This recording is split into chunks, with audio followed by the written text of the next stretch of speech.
Hi, how are you? Doc Holliday. Welcome to the fifth quarter of the Memphis Showboats show with head coach Todd Haley of the Memphis Showboats. Coach, first of all, Coach, I don't wear cologne. I don't know if you wear cologne either, but Coach, smells like a W up in here, man.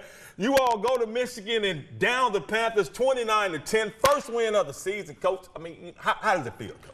Well, it always feels good to win. It stinks to lose. Losing is not a fun thing to be a part of. I mean, it is part of our business, but you know, I'm most happy for these players and coaches that have been working so hard because they haven't stopped working.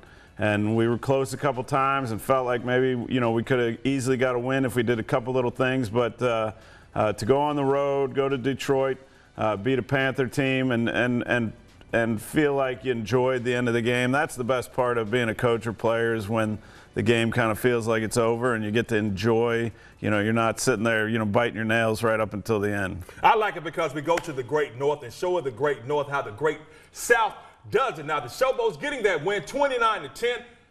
Action News 5, Memphis Showboats fifth quarter reporter Matt Enfield showing us how we got to that 29-10 score. A couple of longtime NFL coaching vets in Todd Haley and Mike Nolan leading their squads to battle. Big props to Alex Kespin, homecoming for him from about 45 minutes outside Detroit, and he rose to the occasion. Gets Memphis on the board first by drilling this 54-yard field goal, one of two 50-plus yard field goals for him in the game, and the defense came to play. Final minute of the first quarter, Panthers in the red zone when Josh Love throws it right into the chest of Anthony Butler. Interceptions don't come much easier than that. He's racing out across the 30, and the only thing better than forcing a turnover is scoring off a turnover. Cole Kelly, 6'7", might as well use that frame down on the goal line. First rushing score of the season for Kelly. More from him later. Final seconds of the half. This is Carson Strachan at QB for Michigan now. Throws one to the end zone, but textbook job of locating the ball by Jermaine Kelly Jr. for the pick. Another takeaway sends the Showboats to the locker room, up 13-3. Now 16-10 Memphis in the fourth quarter. Is that Josh Allen? No, it's Kelly as he races to glory from 6 yards out. Number 2 of the day. Showboats up 2 possessions with just over 5 minutes to play. Here's the dagger, and appropriately, it comes from the defense. Jeff McCullough bull rushes into the backfield, comes up with the strip sack, and he has reservations for 6 on the scoop and score for the first time since June 30th, 1985. The Memphis Showboats win a game. They dominate Michigan 29-10 the final.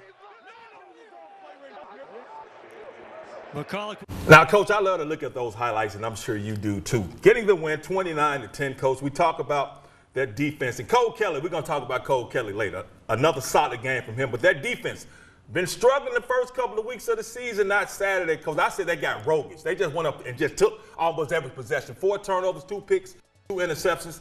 2 fumble recoveries. Talk about how that defense played, Coach. Yeah, the defense was great, and I've said this, you know, without a preseason, you know, you're evolving all the time. You're trying to fit together, find the parts that work the best.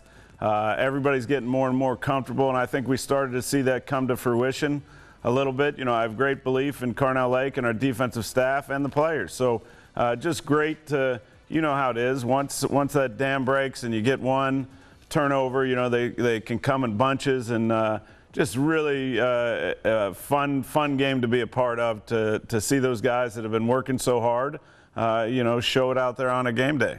Now, one play we didn't see is that opening kickoff by Kareth White. Talk about how huge that was. He opens the game with that long kickoff, leads to a field goal, a nice little field goal. We're going to talk about Kespin too, because I don't really like Spencer. I don't really like kickers, Coach. I'm going to be it, but he kicked his butt off. Talk about that opening kickoff and how intricate that was, instrumental in how you all started that ball game.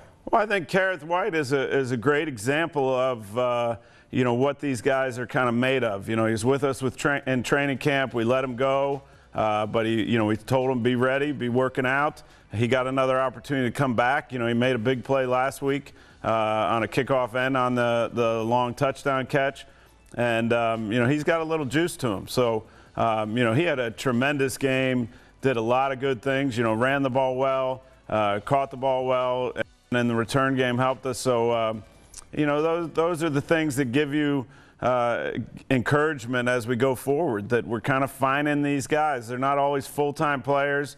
Sometimes it's a role player, but having played, that those role player guys that just understand what's expected of them and what their role within a game is are sometimes as important as the guys that are starting and playing every down. And talking about guys starting and playing every down, just the mentality that you all went into that game within you. Was there ever a point that, because they came back and kind of cut it to 16-10, but then you all come, because they have a long drive, then you all come right back and said, you know what? I see y'all going long distance. We're going to go a longer distance on you all, and you all come right back and answer. You had to be proud of your squad for answering like that. Yeah, those are, as coaches, those are the drives you fall back on with your team of, you may be in a situation where you got to go the length of the field to win a playoff game or to get into the playoffs. And when you have now that experience under your belt, that drive was pretty special. I mean, a lot of different things went into it. We converted a 4th and 3, a great play between Cole and Vinny Papale, and then we finished it off, more importantly. So, anytime you have one of those drives that eats a lot of time off the clock and kind of beats the opponent down into submission, those are awesome things, and they're things that we'll refer to as we go forward here. And speaking of going forward, as we go forward in the 5th quarter, now the drive coach is talking about, because what happened in the 3rd quarter, Showboats won a 10-play, 53-yard drive, field goal 16-3, but then the Panthers come back, 14 plays, 64 yards, cut it to 16-10, but all Coach Haley's squad did, they said, you know what, I got something for that. We're going to do 13 plays, 64 yards, we're going to go back up 23-10. I tell you all this, when we come after the timeout with more from the 5th quarter with head coach Todd Haley, you saw that strip that Jeff McCullough did. We're going to break that down and have coach to talk about that. That is when the 5th quarter returns. So right now, quick timeout. When time is back in, more with Coach Haley and Holliday.